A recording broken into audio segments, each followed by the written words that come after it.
Assalamu alaikum, bienvenue dans notre quatrième épisode sur la biographie de notre noble prophète alayhi salatu wassalam. Après les premières conversions à l'islam, les Quraysh s'accordèrent entre eux pour persécuter les membres de leur tribu parmi les compagnons du prophète alayhi salatu wassalam qui s'étaient convertis à l'islam. Lorsqu'ils apprenaient qu'un des leurs avait adopté l'islam, la tribu se mettait d'accord pour torturer cette personne et la faire renier sa religion. Cependant, Allah protégea le prophète alayhi salatu wassalam, qui bénéficiait également de la protection de son oncle Abu Talib et de la récente conversion de son oncle Hamza. Quand Abu Talib vit que Quraysh persécutait les Banu Hashim et les Banu Abd al-Muttalib, qui sont les membres de leur tribu, il les réunit et les appela à protéger le prophète alayhi salatu wassalam. Les membres des Banu Hashim et des Banu Abd al-Muttalib, bien que pour la plupart non musulmans, se rallièrent à la défense du prophète alayhi salatu wassalam. La seule exception fut celle de Abu Lahab, qui refusa de se rallier à la défense du prophète alayhi salatu wassalam. Abu Talib exprima son soutien et son amour pour le prophète alayhi salatu wassalam dans des vers de poésie, montrant ainsi la solidarité de la tribu et du clan pour le prophète alayhi salatu wassalam. Cela posa de nombreux problèmes pour Quraysh, car ils ne pouvaient pas atteindre le prophète alayhi salatu wassalam. Cela les poussa à des débats verbaux et des défis pour essayer de discréditer la religion apportée par le prophète alayhi salatu wassalam. Ils lui demandèrent de réaliser des miracles, non pas pour chercher la vérité, mais pour le tester. Allah ne répondit pas à la plupart de leurs demandes de miracles, sachant qu'ils ne croiraient même pas, même s'ils voyaient ces miracles. Cela illustre la sagesse divine dans le traitement des incroyants et des sceptiques. Ibn Abbas rapporte qu'après le coucher du soleil, les nobles de Quraysh se sont rassemblés à l'ombre de la Kaaba et ils ont dit les uns aux autres « Envoyez chercher Mohammed pour discuter avec lui ». Ils envoyèrent quelqu'un pour appeler le prophète alayhi salatu wassalam. Celui-ci vint rapidement, pensant qu'ils avaient réfléchi à sa mission et qu'il pourrait accepter l'islam. Il était toujours désireux de les guider et avait beaucoup de peine à cause de leur obstination. Ils lui dirent « Ô Mohammed, tu nous as apporté quelque chose de très lourd. Tu as insulté nos ancêtres, critiqué notre religion, ridiculisé nos rêves, insulté nos dieux, divisé notre communauté. Et il n'y a rien de mauvais que tu n'aies fait à notre égard. Si c'est de l'argent que tu veux, nous allons en rassembler pour toi afin que tu sois le plus riche d'entre nous. Si c'est de la dignité, nous te ferons chef. Si tu veux un royaume, nous te couronnerons roi. Et si ce qui te vient est une vision que tu ne peux contrôler, nous trouverons pour toi le meilleur médecin afin de te soigner. Le prophète alayhi salatu wassalam répondit « Je ne veux ni argent, ni honneur, ni royaume. Allah m'a envoyé à vous comme un messager et a révélé un livre sur moi. Il m'a ordonné d'être pour vous un annonciateur et un avertisseur. Je vous ai transmis le message de mon Seigneur et je vous ai conseillé. Si vous acceptez ce que je vous ai apporté, c'est pour votre bien dans ce monde et dans l'au-delà. Et si vous le rejetez, je patienterai jusqu'à ce qu'Allah juge entre nous. » Ils dirent alors, « Prie ton Seigneur de déplacer ces montagnes qui nous entourent, d'élargir nos terres, de faire couler des rivières comme en Syrie et en Irak, et de ressusciter nos ancêtres, en particulier Qusay ibn Kilab, car il était un ancien véridique. Nous lui demanderons si ce que tu dis est vrai ou non. Si tu fais cela, nous croirons en toi et reconnaîtrons ta position auprès d'Allah. » Le prophète alayhi salatu wassalam répondit « Je ne suis pas envoyé pour cela. Je vous ai apporté le message qu'Allah m'a confié. Si vous l'acceptez, c'est pour votre bien dans ce monde et dans l'au-delà. Si vous le rejetez, je patienterai jusqu'à ce qu'Allah juge entre nous. » Ils dirent alors, « Prie ton Seigneur de nous envoyer un ange pour confirmer tes dires et de nous donner des jardins, des trésors et des palais en or et en argent. Nous voulons que tu sois riche pour prouver ta position auprès d'Allah, si tu es vraiment un messager. » Ils croyaient que le messager d'Allah devait être riche, alayhi salatu wassalam, posséder des trésors, des palais et des richesses abondantes pour les distribuer aux gens. Ces paroles nous montrent la pensée limitée des notables de Quraysh et leur conception matérialiste du rôle du messager d'Allah. Ils ne pouvaient pas concevoir qu'un prophète puisse être un simple être humain vivant modestement parmi eux. Le prophète alayhi salatu wassalam de leur répondre, il ne m'incombe pas de demander cela à mon Seigneur.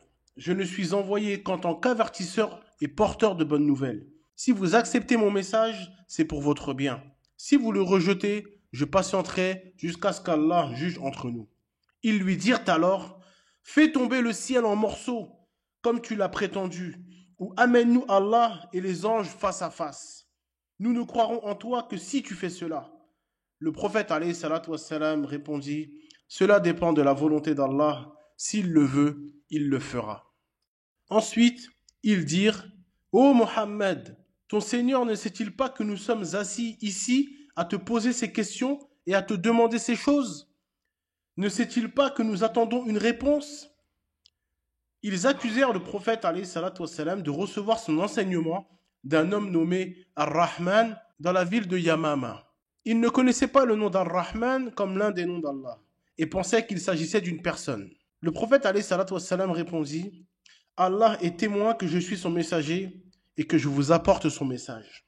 Abu Jahl dit alors, nous n'accepterons jamais ce que tu dis jusqu'à ce que tu montes au ciel par une échelle et que nous te voyions y monter et que tu descendes avec un livre que nous puissions lire et que tu viennes avec des anges témoignant de ta véracité. Le prophète alayhi salatu wassalam répondit alors, gloire à mon Seigneur, je ne suis qu'un être humain, un messager. Après cela, le cousin du prophète alayhi salatu wassalam, Abdullah ibn Abi Umayya, a dit, ô Mohammed, ton peuple t'a proposé ce qu'il a proposé, mais tu n'as rien accepté de ce qu'ils ont demandé. Ils t'ont demandé de faire certaines choses afin de savoir si tu es vraiment un prophète, mais tu n'as rien fait. Ils t'ont demandé de leur montrer des signes, mais tu n'as rien montré. Par Allah, je ne croirai jamais en toi jusqu'à ce que tu montes au ciel par une échelle, que tu en redescendes avec un livre que je puisse lire et que 4 anges viennent témoigner de ta véracité. Le prophète alayhi salatu wassalam retourna chez lui, attristé par l'attitude de son peuple. Il voulait seulement discuter et poser des obstacles, et non chercher sincèrement la vérité. Allah savait qu'ils ne croiraient pas, même si le prophète alayhi salatu wassalam leur montrait tous les signes qu'ils demandaient. C'est pourquoi il n'a pas exaucé leur demande. Les nobles de Quraysh envoyèrent alors des émissaires aux érudits juifs de Médine, pour leur demander si Mohammed était bien le prophète annoncé dans leurs écritures. Ils voulaient savoir si ce qu'il disait était vrai ou s'il était un imposteur. Les Juifs leur dirent alors, posez-lui 3 questions. S'il répond correctement, il est un prophète envoyé par Allah. Sinon, c'est un imposteur. Ils dirent, quelles sont ces questions? Les Juifs répondirent, demandez-lui à propos des jeunes qui ont quitté leur peuple dans les temps anciens. Que leur est-il arrivé? Et sur l'homme qui a voyagé à travers les extrémités de la terre, qu'est-ce qu'il y a découvert? Et enfin, demandez-lui sur l'âme. Qu'est-ce qu'elle est? S'il vous répond correctement à ces questions, il est un prophète. Sinon, c'est un imposteur. Les nobles de Quraysh allèrent immédiatement trouver le prophète alayhi salatu wassalam, et lui posèrent ces questions. Le prophète alayhi salatu wassalam répondit « Je vous répondrai demain ». Cependant, il oublia de dire « Inch'Allah ». Le prophète alayhi salatu wassalam attendit 15 jours sans recevoir de révélation, ce qui provoqua la moquerie des habitants de la Mecque, qui dirent « Mohammed nous avait promis une réponse demain, et cela fait maintenant 15 nuits qu'il ne nous a rien dit. » Le prophète alayhi salatu wassalam fut profondément attristé par cette situation. Enfin, l'ange Gabriel descendit avec la révélation des versets de la sourate Al-Kahf, la caverne, qui répondaient aux questions posées. Non seulement les réponses furent données, mais des détails supplémentaires furent révélés, y compris des informations que les gens du livre eux-mêmes ne connaissaient pas, concernant l'histoire de Moussa et le Khadir, qui n'avait pas spécifiquement été demandée, mais qui fut ajoutée comme un signe supplémentaire de la connaissance divine transmise au prophète alayhi salatu wassalam. Quand les gens de Quraysh et les Juifs de Médine posèrent ces questions, ils espéraient embarrasser le prophète alayhi salatu wassalam et prouver qu'il n'était pas un véritable messager d'Allah. Cependant, la réponse d'Allah, par l'intermédiaire de la révélation, non seulement répondit aux questions, mais aussi surpassa les attentes des interrogateurs. Après cela, Abu Talib, voyant l'augmentation des persécutions à la Mecque, craignit que les autres tribus ne se liguent contre les Banu Hashim et les Banu Abd al-Muttalib. Il composa un autre poème pour rappeler aux Quraysh la position honorable de sa tribu pour apaiser les tensions. Dans ce poème, il souligna la détermination de défendre le prophète alayhi salatu wassalam malgré les difficultés. Les nobles de Quraysh commencèrent alors à persécuter chaque musulman qu'ils trouvaient. Ils les frappaient, les affamaient, les emprisonnaient et les exposaient à la chaleur brûlante de la Mecque. Ceux qui étaient faibles étaient souvent contraints de renier leur foi sous la torture. Cependant, certains résistèrent fermement, comme Bilal, qui était l'esclave de Umayya ibn al-Khalaf. Umayya le faisait sortir en pleine chaleur de midi, le jetait sur le sable brûlant de la Mecque, le donnait aux enfants pour qu'ils le traînent dans les rues en le torturant et plaçait une énorme pierre sur sa poitrine. Bilal disait alors « Ahadun Ahad » pour affirmer l'unicité d'Allah, malgré la douleur intense, ce qui irritait profondément ses persécuteurs. Quand Abu Bakr le vit, il acheta Bilal et le libéra, mettant ainsi fin à ses souffrances. Et avec Bilal, Abu Bakr libéra également d'autres esclaves. La persécution des premiers musulmans était intense et brutale, mais leur foi et leur détermination à suivre le prophète alayhi salatu wassalam ne faiblirent jamais. Les membres de la tribu de Abu Jahl sortaient avec Ammar ibn Yasir, son père et sa mère Soumeya, tous convertis à l'islam. Lors de la chaleur de midi, il les exposait au soleil brûlant de la Mecque. Le prophète alayhi salatu wassalam passait et leur disait « Patience, ô famille de Yasir, votre rendez-vous est le paradis. » Étant des esclaves, personne ne pouvait intervenir pour les libérer. Abu Jahl poignarda Soumeya avec une lance en l'enserrant par ses parties intimes, en la tuant sur place, ce qui fit de Soumeya la première martyre de l'islam. Abu Jahl incitait également les hommes de Quraysh à persécuter quiconque avait embrassé l'islam, surtout ceux de familles respectées. Lorsqu'ils apprenaient qu'une personne avait embrassé l'islam, ils la ridiculisaient publiquement et la diffamaient. Ils disaient « Tu as renié la religion de ton père, qui est meilleure que la tienne. » Si celui qui avait embrassé l'islam était un commerçant, Abu Jahl lui disait « Nous boycotterons ton commerce, nous n'achèterons ni ne vendrons avec toi. » S'il était faible, il le battait et le torturait. Un jour, Saïd ibn Jubayr demanda à Abdullah ibn Abbas « Les polythéistes infligeaient-ils des tortures si graves aux compagnons du prophète alayhi salatu wassalam, que cela justifiait qu'ils reniaient temporairement leur foi ?» Abdullah ibn Abbas répondit « Oui, Wallah, il les frappait, les affamait et les assoiffait au point qu'ils ne pouvaient même plus s'asseoir.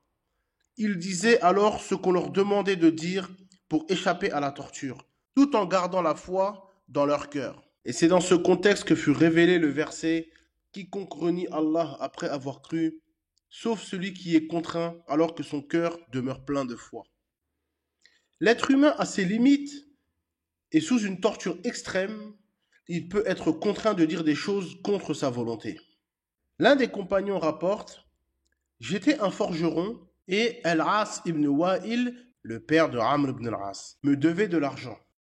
Et il me dit « Je ne te rembourserai pas tant que tu ne renies pas Mohammed. » Je lui répondis « Je ne renierai jamais Mohammed, alayhi salatu wassalam, même si tu devais mourir et ressusciter. » Alors Al-As ibn Wa'il dit « Si je meurs et je ressuscite, je te rembourserai. » Suite à cela, Allah Azza wa Jal révéla un verset de sourate Maryam en disant « As-tu vu celui qui renie nos signes et dit « On me donnera certes des biens et des enfants au paradis. » Un autre jour, ce même compagnon vint se plaindre au prophète alayhi salatu wassalam alors qu'il était couché à l'ombre de la Kaaba et lui dit « Ô messager d'Allah, ne pries-tu pas pour nous?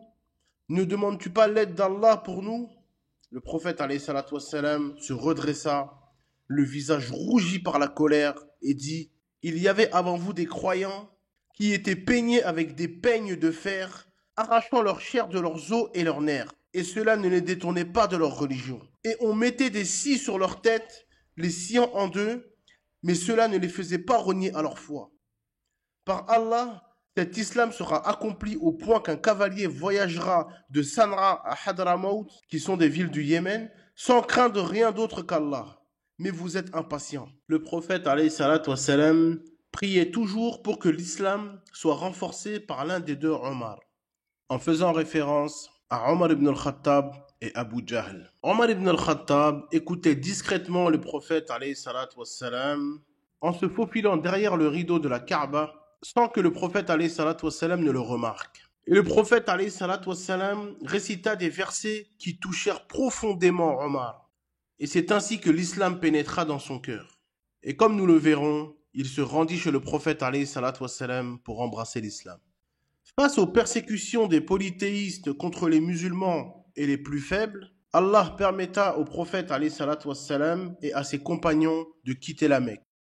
Lors de la 5e année de la mission du prophète alayhi salatu wassalam, une partie de ses compagnons, hommes et femmes, décidèrent de quitter la Mecque et d'émigrer vers l'Abyssinie. Le prophète alayhi salatu wassalam dit à ses compagnons, « Allez en Abyssinie, car il y a un roi juste qui n'opprime personne. C'est une terre de véracité et Allah vous accordera une issue à vos difficultés. » Les musulmans émigrèrent donc en Abyssinie pour échapper à la persécution. Dans la même période, Banu Hashim et Banu Abdul Muttalib furent également contraints de se retirer dans la vallée d'Abu Talib où ils furent assiégés et privés de toute aide extérieure.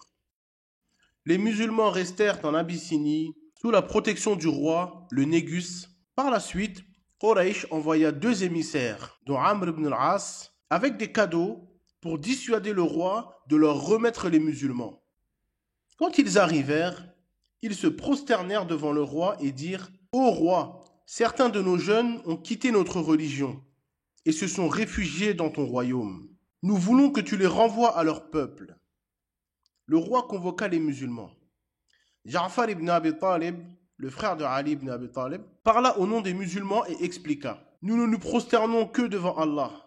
Allah nous a envoyé un messager qui nous a ordonné de nous prosterner que devant lui, de prier et de donner l'aumône. » Amr ibn al-As tenta alors de semer la discorde en disant « Ils disent des choses terribles sur Jésus, le fils de Marie, car ils savaient que le Négus était un roi chrétien. » Le roi demanda à Ja'far ce que les musulmans disaient sur Jésus, alayhi salatu wassalam. « Nous ne disons sur Jésus, alayhi salatu wassalam, ce que notre prophète, alayhi salatu wassalam, nous a enseigné. Il est la parole d'Allah et il l'a insufflé à la Vierge Marie, pure et chaste. » Le roi prit un bâton et dit « Par Allah, Jésus, fils de Marie, n'est pas plus que ce que vous avez dit. Vous êtes les bienvenus dans mon royaume. Quiconque vous insulte sera puni. Vous êtes en sécurité ici. » Les musulmans continuèrent de pratiquer leur foi malgré la difficulté et leur nombre augmenta progressivement, préparant le terrain pour la future émigration à Médine. C'est ce Négus qui avait embrassé l'islam et à propos duquel le prophète alayhi salatu wassalam a prié lorsqu'il a appris sa mort. Lors d'une récitation publique de la sourate An-Najm, l'étoile, le prophète alayhi salatu wassalam lut les versets. وَالنَّجْمِ إِذَا هَوَى مَا ضَلَّ صَاحِبُكُمْ وَمَا غَوَى إِنْ هُوَ إِلَّا وَحْيٌ يُوحَى. Et il poursuivit également avec les versets وَأَنَّهُ أَهْلَكَ عَادًا الْأُولَى وَثَمُودُ فَمَا أَبْقَى وَقَوْمُ نُوحٍ مِّن قَبْلُ إِنَّهُمْ كَانُوا هُمْ أَظْلَمَ وَأَطْغَى وَالْمُؤْتَفِكَاتَ أَهْوَى فَغَشَّاهَا مَا غَشَّى فَبِأَيِّ آلَاءِ رَبِّكَ تَتَمَارَى.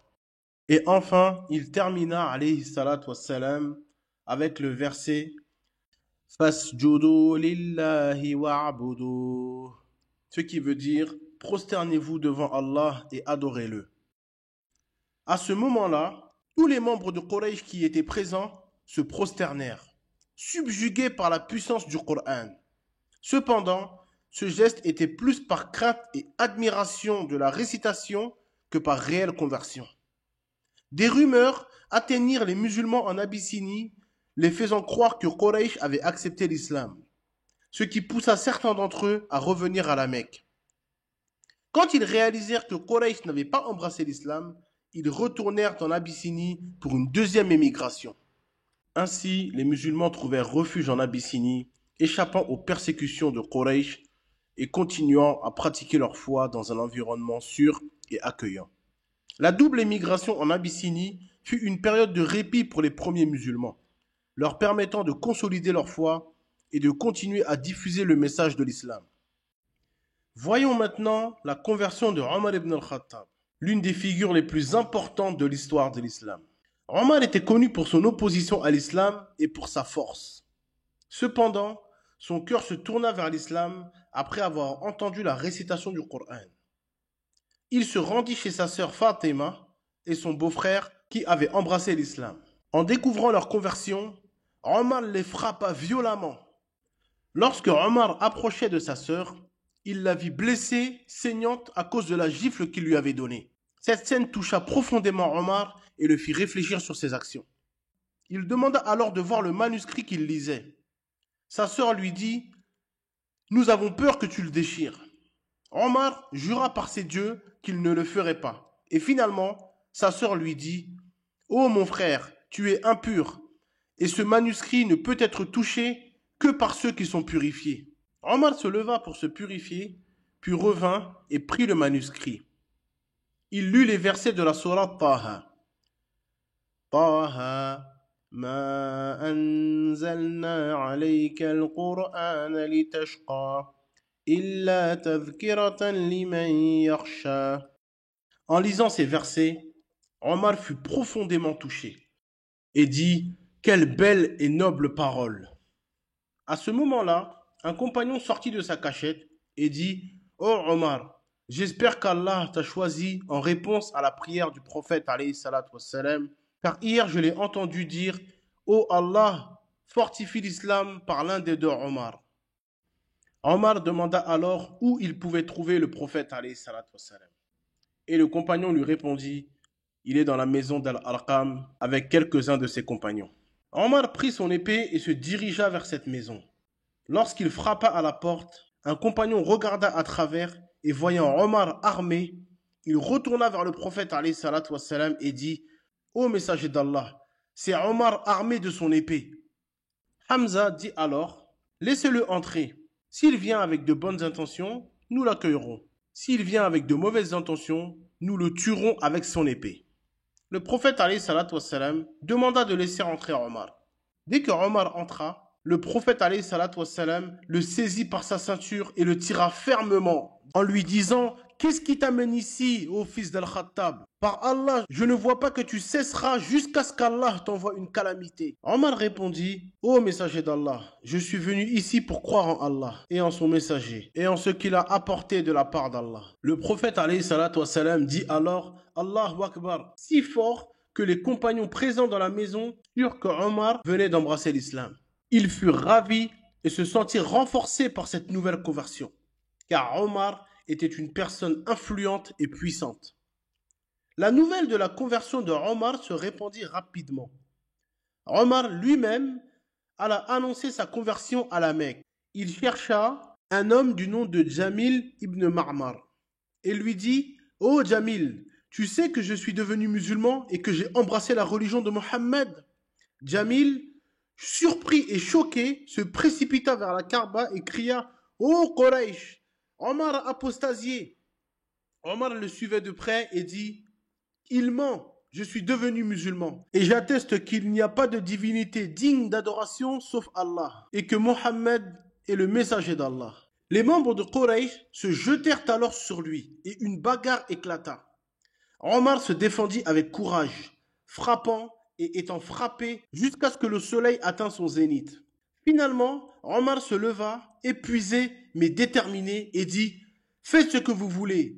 Par Allah, si nous étions 300 hommes, nous vous aurions combattu jusqu'à ce que vous nous laissiez en paix ou que nous vous laissions en paix. » Un homme influent parmi les Quraysh, vêtu d'une longue tunique, vint et demanda « Que se passe-t-il » Ils répondirent « Omar a apostasié. » L'homme dit « Qu'est-ce que cela vous importe ?»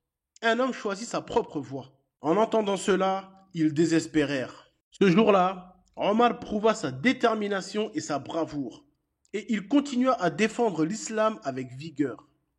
Plus tard, Abdullah ibn Omar demanda à son père: Qui était l'homme qui t'a protégé ce jour-là à la Mecque?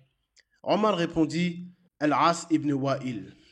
Ainsi, la conversion de Omar ibn al-Khattab marqua un tournant dans l'histoire de l'islam. Sa force et son influence renforcèrent la position des musulmans à la Mecque et leur permirent de pratiquer leur religion avec plus de courage et de détermination.